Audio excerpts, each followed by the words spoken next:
इस वीडियो में हम जानेंगे कुछ टॉप फ्लेक्सी कैप फंड्स के बारे में। फिलहाल अगर आप लार्ज कैप, मिड कैप और स्मॉल कैप के स्टॉक्स का परफॉर्मेंस देखें और उनके इंडेक्स फंड्स का परफॉर्मेंस देखें, और साथ ही अगर आपने लार्ज कैप, मिड कैप और स्मॉल कैप के एक्टिवली मैनेज्ड म्यूचुअल फंड्स का परफॉर्मेंस देखा, तो वहां पे आपको सरप्राइजिंग डिटेल्स देखने को मिलेंगे जो कि ऑलरेडी हम पहले भी डिस्कस कर चुके हैं। मिड कैप और स्मॉल कैप के स्टॉक्स का परफॉर्मेंस बहुत अच्छा रहा है, इसीलिए उनके इंडेक्स फंड्स का भी परफॉर्मेंस बहुत अच्छा रहा है। लेकिन अगर आप मिड कैप और स्मॉल कैप के एक्टिवली मैनेज्ड फंड्स का परफॉर्मेंस देखेंगे तो वहां पे परफॉर्मेंस ज़्यादा अच्छा नहीं है, जो कि बहुत सरप्राइजिंग है। पहले का अगर आप परफॉर्मेंस देखेंगे मिड कैप, स्मॉल कैप, तो वहां पे एक्टिवली मैनेज्ड फंड्स अपने बेंचमार्क को काफ़ी बड़े मार्जिन से बीट किया करते थे ज़्यादातर फंड्स। लेकिन फिलहाल आपको काफ़ी कम फंड्स मिलेंगे जो कि अपने बेंचमार्क को बीट कर पा रहे हैं, जबकि लार्ज कैप में ये बिल्कुल उल्टा है। लार्ज कैप के स्टॉक्स का अगर आप परफॉर्मेंस देखें तो बहुत ज़्यादा अच्छा परफॉर्मेंस नहीं आया है। लेकिन अगर आप लार्ज कैप के एक्टिवली मैनेज फंड्स का परफॉर्मेंस देखेंगे तो आपको वहां पे फंड्स मिल जाएंगे। ऑफ कोर्स ज़्यादातर फंड्स ने तो पहले अपने बेंचमार्क को बीट किया हुआ है लास्ट 1 ईयर में, और साथ ही कुछ फंड्स ने काफ़ी बड़े मार्जिन से बेंचमार्क को बीट किया है। जबकि कई सालों से हम देख रहे थे कि लार्ज कैप के एक्टिवली मैनेज फंड्स का परफॉर्मेंस ज़्यादा अच्छा नहीं आया था।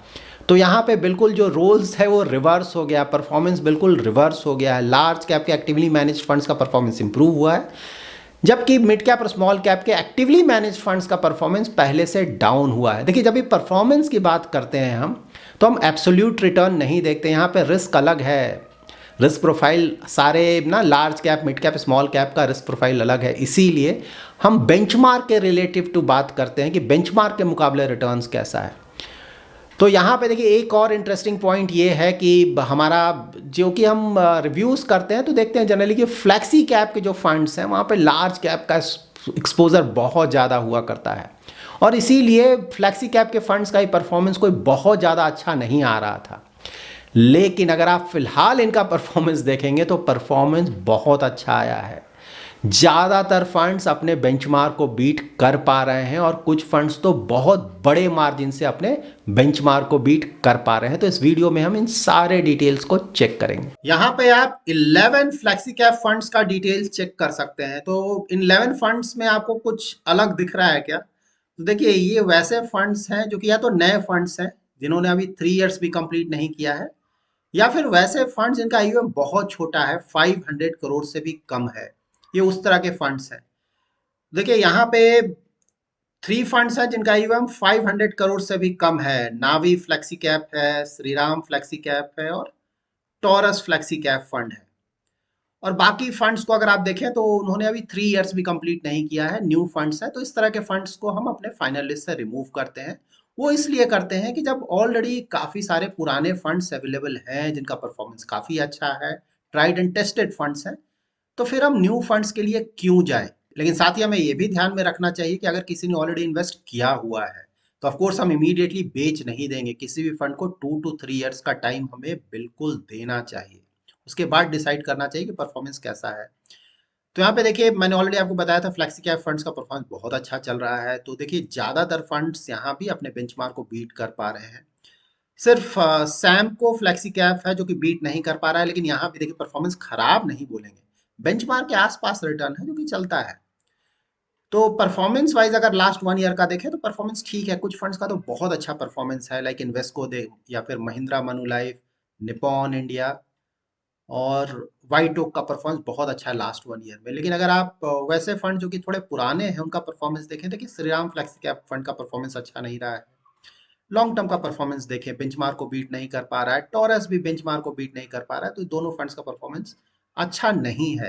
तो देखिए, ट्रैक रिकॉर्ड से यही हमें पता चलता है ना। 1 साल के परफॉर्मेंस पे हम डिसाइड नहीं कर सकते हैं कि फंड अच्छा है या खराब है। एटलीस्ट 3 ईयर, 5 ईयर, 10 ईयर का अगर रिटर्न मिलता है तो वहाँ पे काफ़ी हद तक हमें काफ़ी सारे डिटेल्स मिल जाते हैं उस फंड के बारे में, रिटर्न्स के अलावा भी काफ़ी और डिटेल्स, जिसके बेसिस पे हम ये डिसाइड कर पाते हैं कि फंड्स का परफॉर्मेंस अभी तक कैसा रहा है, जो कि कॉन्फिडेंस देता है कि शायद फ्यूचर में भी फंड का परफॉर्मेंस अच्छा रहेगा। तो 11 फंड्स को अपने फाइनल लिस्ट से रिमूव करने के बाद हमारे पास 20 और फंड्स बच रहे हैं फ्लेक्सी कैटेगरी में। बहुत सारे फंड्स हैं यहाँ पे, one of the most popular category है इसीलिए।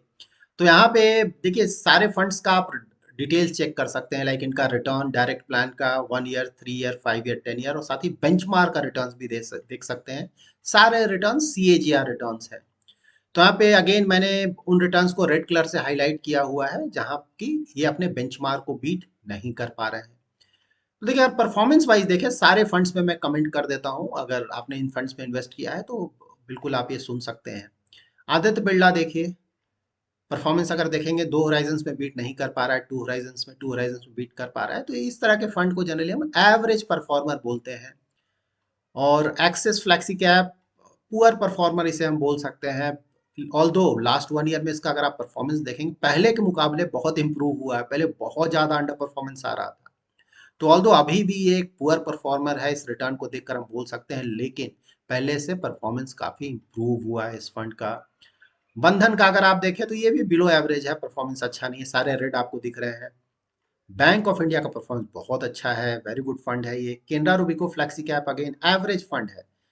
तो 2 होराइजन्स में रिसेंटली बीट नहीं कर पा रहा है, पहले परफॉर्मेंस ठीक था लेकिन बीट नहीं कर पा रहा है, लेकिन बेंचमार्क के आसपास रिटर्न है, ऐसा नहीं कि बेंचमार्क से बहुत कम रिटर्न जनरेट कर रहा है, इसीलिए हम एवरेज फंड बोल सकते हैं, बुरा फंड नहीं है।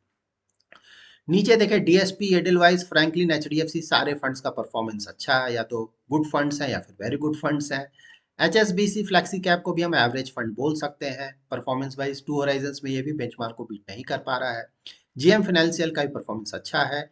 कोटक फ्लेक्सी कैप को भी हम एवरेज फंड बोल सकते हैं, ऑल्दो 3 होराइजन्स में ये बेंचमार्क को बीट नहीं कर पा रहा है, लेकिन रिटर्न्स अगर आप देखेंगे तो बेंचमार्क के आसपास ही, ऐसा नहीं कि बेंचमार्क से बहुत कम रिटर्न जनरेट कर रहा है, तो बेंचमार्क के अगर आसपास भी रिटर्न देता है तो जनरली हम उसे एवरेज फंड बोलते हैं। LIC और मोतीलाल का परफॉर्मेंस अच्छा नहीं है, बिलो एवरेज फंड्स है। पराग पारे का परफॉर्मेंस बहुत अच्छा है। PGIM को भी देखें तो एवरेज फंड बोलेंगे। देखिए, 1 ईयर में तो परफॉर्मेंस नहीं आया है, आई एग्री, लेकिन 3 ईयर में बेंचमार्क के आसपास रिटर्न है और 5 ईयर में बेंचमार्क को बीट कर पा रहा है, तो ये भी एक एवरेज फंड है। क्वांट फ्लेक्सी कैप का परफॉर्मेंस अच्छा है। SBI फ्लेक्सी कैप और टाटा फ्लेक्सी कैप का परफॉर्मेंस भी ज्यादा अच्छा नहीं रहा है, आप देख सकते हैं ज्यादातर होराइजन्स में बीट नहीं कर पा रहा है। तो इन दोनों को भी आप बिलो एवरेज या एटमस एवरेज फंड के आसपास का परफॉर्मर बोल सकते हैं। यूनियन फ्लेक्सी कैप का परफॉर्मेंस अच्छा है। UTI फ्लेक्सी कैप को तो आप पुअर परफॉर्मर बोल सकते हैं, बेंचमार्क के मुकाबले बहुत कम रिटर्न दे पा रहा है ये फंड। तो यहाँ पे वैसे फंड जो कि या तो एवरेज परफॉर्मर है या फिर पुअर परफॉर्मर है या फिर बिलो एवरेज परफॉर्मर है, उन्हें हम अपने फाइनल लिस्ट से रिमूव करेंगे, और वैसे फंड जिनका परफॉर्मेंस गुड या वेरी गुड है उन्हें हम अपने फाइनल लिस्ट में इंक्लूड करेंगे। यहाँ पे ध्यान में रखें कि अगर आप इन्वेस्टमेंट करने जा रहे हैं तो of course good very good funds को हम प्रेफरेंस दे सकते हैं, लेकिन अगर कोई ऐसा इन्वेस्टर है जो कि ऑलरेडी इन्वेस्टमेंट कर चुका है तो वहां पे एवरेज फंड्स को भी हमें रखना चाहिए, वहां से निकलना नहीं चाहिए जल्दबाजी में, उसे टाइम देना चाहिए। तो average good very good fund, इस तरह के फंड अगर हमारे पोर्टफोलियो में है तो हमें बने रहना चाहिए। कि कोई भी अच्छा फंड कभी भी थोड़ा बहुत अंडर परफॉर्म करेगा तो एवरेज कैटेगरी में आ जाएगा, और फिर थोड़ा परफॉर्मेंस इंप्रूव होगा तो गुड या वेरी गुड कैटेगरी में आ जाएगा। लेकिन हाँ, अगर कोई फंड पुअर परफॉर्मर है तो वहां पे ऑफ कोर्स हमें देखना चाहिए कि क्या करना है, या फिर बिलो एवरेज परफॉर्मर है तो वहां भी हम देख सकते हैं कि क्या चल रहा है। लेकिन हाँ, अगर ठीक ठाक परफॉर्मेंस है, बेंचमार्क के आसपास भी रिटर्न दे रहा है, तो जनरली उन फंड्स को हमें और टाइम देना चाहिए और उसके साथ कंटिन्यू करना चाहिए, क्योंकि जब भी बेचते हैं तो एग्जिट लोड का इशू आता है, कैपिटल गेन्स का इशू आता है। उसके बाद आपने बेच दिया, अगर आपने सही से उसे इन्वेस्ट नहीं किया, जल्दी इन्वेस्ट नहीं किया, तो वहाँ पे ऑफ कोर्स आपका कंपाउंडिंग भी अफेक्ट होगा। इसीलिए अगर कोई बहुत ज्यादा पुअर परफॉर्मर है तब तो इमीडिएटली बेचकर दूसरी जगह इन्वेस्ट करना चाहिए, उसमें डाउट नहीं है। लेकिन अगर ठीक ठाक परफॉर्मेंस है तो आइडियली हमें कंटिन्यू करना चाहिए। ये है फ्लेक्सी कैप कैटेगरी के 9 फंड्स जिनका परफॉर्मेंस अच्छा है। देखिए, ज्यादातर होराइजन्स में ये फंड्स अपने बेंचमार्क को बीट कर पा रहे हैं। तो यहाँ पे देखिए, डिफरेंट होराइजन्स में, that is 1 year, 3 year, 5 year और 10 ईयर में मैंने कुछ रिटर्न्स को ग्रीन कलर से हाईलाइट किया है। तो जो भी टॉप 3-4 परफॉर्मर्स हैं इन कैटेगरीज में, उन्हें मैंने ग्रीन कलर से हाईलाइट किया। लाइक 10 ईयर आप देखें, 10 ईयर में देखिए ये जो मैंने ग्रीन कलर से हाईलाइट किया है, जेएम फ्लेक्सी कैप, पराग पारेख और क्वांट फ्लेक्सी कैप के रिटर्न्स का सबसे ज्यादा रिटर्न इन्हीं तीनों फंड्स का है 10 ईयर होराइजन में। उसी तरह से 5 ईयर होराइजन में भी अगर आप देखें तो इन्हीं फंड्स का रिटर्न सबसे ज्यादा आया है। 3 ईयर में अगर आप देखें तो 4 फंड्स हैं, क्वांट है, जेएम फ्लेक्सी कैप है, HDFC फ्लेक्सी कैप और बैंक ऑफ इंडिया का परफॉर्मेंस बहुत अच्छा है। 1 ईयर में अगर आप देखें तो टॉप 3 फंड्स क्या आएंगे, पराग पारेख है, जेएम फ्लेक्सी कैप है और bank of India flexi cap है। इनका परफॉर्मेंस बहुत अच्छा है। तो ये जो परफॉर्मेंस यहाँ हम देख रहे हैं उसके आधार पे हम यहाँ से अपना टॉप 4 फंड सेलेक्ट करेंगे तो आपको पता चल चुका होगा कि कहाँ पे ग्रीन ज्यादा है, उन्हीं टॉप 4 फंड्स को हम सेलेक्ट कर रहे हैं। आउट ऑफ दिस 9 फंड्स हम सिर्फ 4 फंड्स को ही सेलेक्ट कर रहे हैं, लेकिन इसका मतलब बिल्कुल भी नहीं कि जो 5 फंड्स हैं जिन्हें हम सेलेक्ट नहीं कर रहे हैं उनका परफॉर्मेंस अच्छा नहीं। वो सारे फंड्स अच्छे फंड्स हैं, लेकिन हाँ हमें कुछ टॉप फंड सेलेक्ट करना है पास्ट परफॉर्मेंस के आधार पे, तो वहां पे हमने अपना टॉप 4 फंड सेलेक्ट किया है। नाउ हम इन ऑल 4 फंड्स का कुछ और डिटेल्स चेक कर लेते हैं, जिसके आधार पे हम ये डिसाइड कर पाएंगे कि अगर हमें किसी फ्लेक्सी कैप फंड में इन्वेस्टमेंट करना है तो कौन सा फंड हमारे पोर्टफोलियो के लिए सबसे ज्यादा सुटेबल होगा। यहाँ पे देखिए रिस्क एंड रिटर्न पैरामीटर्स आप चेक कर सकते हैं 3 ईयर और 5 ईयर होराइजन में, तो ऑल 4 फंड्स का बहुत अच्छा शार्प रेशियो आप चेक करें, मोस्टली ये 1.5 के आसपास है, तो रिस्क एडजस्टेड रिटर्न बहुत अच्छा है। अल्फा भी देखिए ऑल 4 फंड्स का बहुत अच्छा है 3 ईयर होराइजन में, तो 3 ईयर होराइजन में तो सबका ही परफॉर्मेंस बहुत अच्छा है।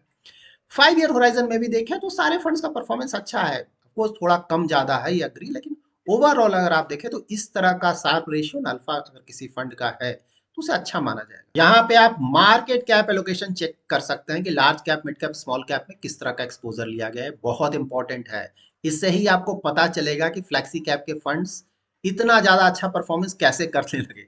तो देखिए फ्लैक्सी कैप के साथ हमेशा इश्यू क्या रहा था कि लार्ज कैप में ही ज्यादातर एक्सपोजर 70-80%, लेकिन वो काफी हद तक अब चेंज कर गया है। ये जो हमने टॉप 4 फंड सेलेक्ट किया है उनका मार्केट कैप एलोकेशन देखिए, तो अगर इन 3 फंड्स का अगर आप देखेंगे, क्वांट फ्लैक्सी कैप, जेएम और बैंक ऑफ इंडिया, तो देखिए लार्ज कैप में एक्सपोजर तो है, लेकिन ऐसा नहीं कि कोई बहुत ज्यादा एक्सपोजर है इनका। अगर आप मिड कैप स्मॉल कैप देखें तो क्वांट का 45% के आसपास यहाँ एक्सपोजर है, जेएम का 49% के आसपास यहाँ एक्सपोजर है, और बैंक ऑफ इंडिया का 54% का एक्सपोजर है यहाँ पे। यहाँ पर सिर्फ एक्सेप्शन है पराग पारिक फ्लेक्सी कैप फंड। यहाँ पे ये जो एलोकेशन है ये सिर्फ इंडियन इक्विटी का है, इसके अलावा अबाउट 15% का इनका फॉरेन इक्विटी में एक्सपोजर है, और मिड कैप स्मॉल कैप में भी अबाउट 14% का एक्सपोजर है। तो यहाँ पे ऑल दो एक्सपोजर कम है मिड कैप स्मॉल कैप में, लेकिन इनका जो यूएस इक्विटीज में अबाउट 15% का एक्सपोजर है, वहां से इन्हें अच्छा रिटर्न्स मिला है रिसेंट पास्ट में, इसीलिए इस फंड का परफॉर्मेंस बहुत अच्छा रहा है। लेकिन हाँ इसके अलावा जो फंड्स हैं वहां पे मिड कैप स्मॉल कैप का एक्सपोजर बहुत ज्यादा है। यहाँ पे नीचे भी अगर आप देखें जो कुछ फंड्स मैंने सेलेक्ट नहीं किया था लेकिन लास्ट 1 ईयर का परफॉर्मेंस बहुत अच्छा है, डीएसपी फ्लैक्सी कैप देखिए वही मिड कैप स्मॉल कैप में 48% का एक्सपोजर है। यहाँ पे दो एक्सेप्शन है, इन दोनों फंड्स का ही परफॉर्मेंस बहुत अच्छा है, एडिलवाइस और एचडीएफसी का।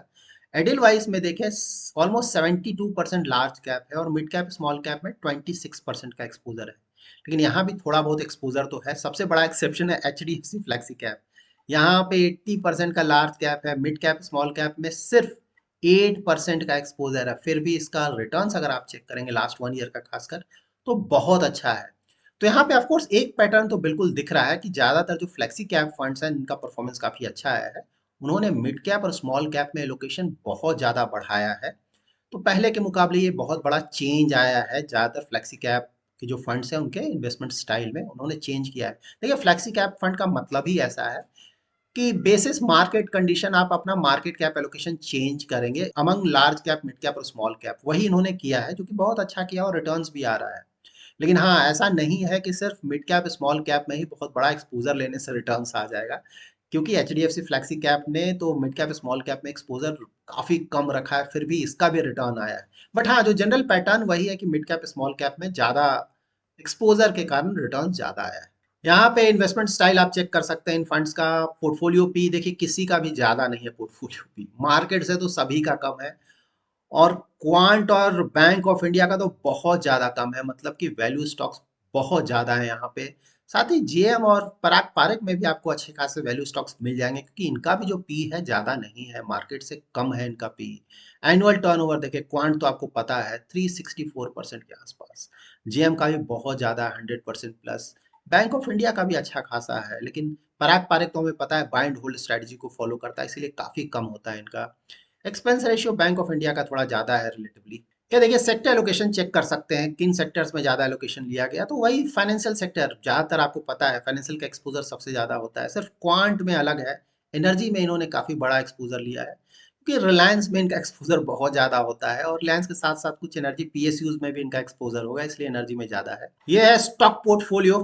तो जो हमने डिस्कस किया अभी इन्वेस्टमेंट स्टाइल में वो आपको क्लियरली यहाँ पता चल जाएगा। देखिए पराग पारिक फ्लेक्सी कैप, तो पीएसयू अगर आप देखेंगे तो यहाँ कोल इंडिया है, पावर ग्रिड है, एनएमडीसी है। फॉरेन इक्विटीज देखेंगे तो माइक्रोसॉफ्ट है, अल्फाबेट जो कि गूगल की पेरेंट कंपनी है, अमेजन और मेटा दैट इज फेसबुक है।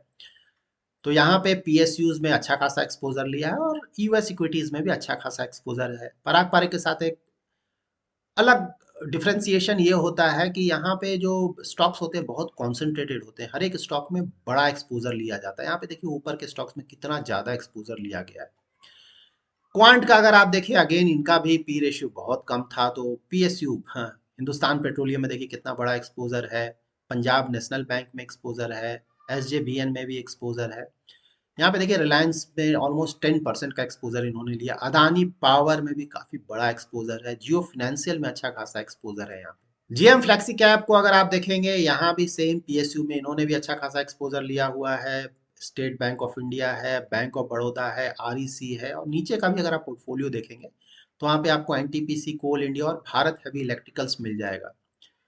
और बैंक ऑफ इंडिया का देखिए परफॉर्मेंस, तो यहाँ पे ये इनका पोर्टफोलियो इंटरेस्टिंग है। देखिए कितना ज्यादा पीएसयू है यहाँ पे, state bank of India, PFC, NTPC, Hindustan aeronautics, bank of Baroda, REC, Rail Vikas Nigam, मतलब पीएसयू से इन्होंने पूरा पोर्टफोलियो भरा हुआ है।